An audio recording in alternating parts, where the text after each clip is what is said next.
Does art need to be perfect? Hi, I'm Pune Joshi. Today I'm starting a new chapter. I'm a photographer, cinematographer. I'll suggest you to check out, or rather, I'd request you to check out my work. And today I'm starting a new chapter. I want to share my knowledge. I'm not an expert or something. I know something and I'd love to share with this channel. To introduce myself, I've done a lot of photography, event photography, travel cinematography.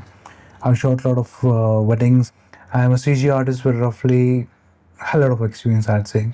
So somewhere down the line, I've learned the art, and that's what I'm here to share. So I'd like to start with asking you a question. Do you think art needs to be perfect, or rather, art should be perfect? In my opinion, no. I think art is not about perfection. When I was starting to learn the art on my initial days, I realized something. If I'm trying to create something that's perfect in the shape, like if it's circular or triangular, straight lines, it never looks attractive. There could be one more reason for this is that in nature you'll not find anything that's perfect. You can have a look at mountains, whether it's trees, flowing rivers, any surface, any texture. So art and even nature is not about perfections. It's about how you master these imperfections around you. For example, also if you're learning any art, let's take sketching and sculpting. In sketching and sculpting, you will have these principles like of perfect shapes. You learn the perfect shapes, how to draw a circle, how to draw a straight line. But soon after that, you learn how to break these things and give it other shape. Even in human anatomy, there are triangles, straight lines, but it's all about how you mold it, or rather I should say how you blend it with other shapes. That's when you start becoming an artist. This principle, in my opinion, remains in all the forms of art. Does it affect photography and cinematography? Yes, it does. Cinematography and photography have a lot of aspects like colors, sense of composition, lighting. Let's start with lighting.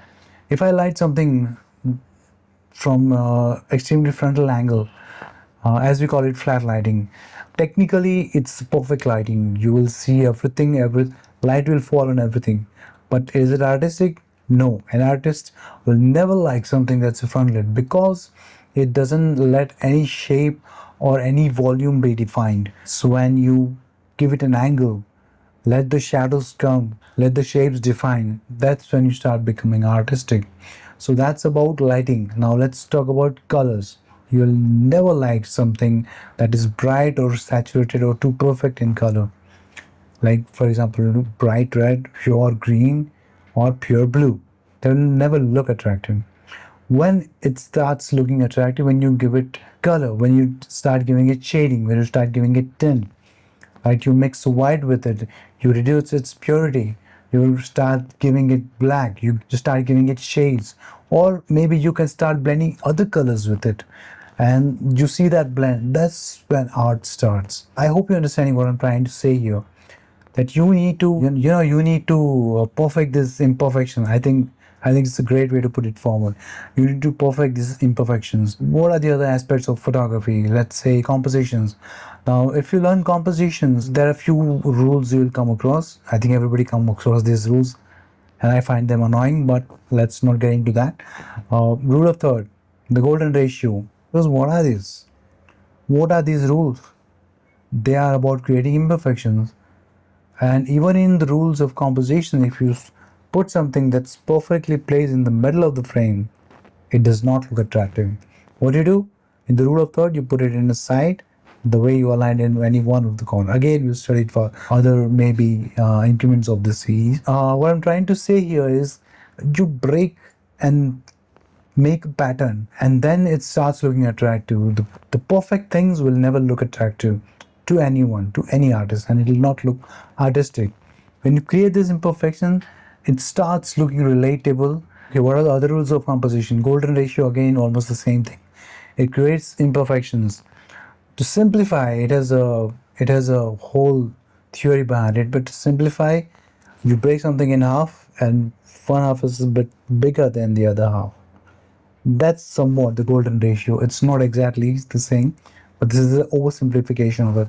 So, as we are talking about imperfections, it's not only about these things, it also applies on other parts of art. If you talk about storytelling, for example, you can take any of your favorite movies, it will have these elements. For example, I'll take Titanic, a great movie. But if you observe this movie and all its characters, storyline, it's all about imperfect things and imperfect characters and characters with imperfections in them.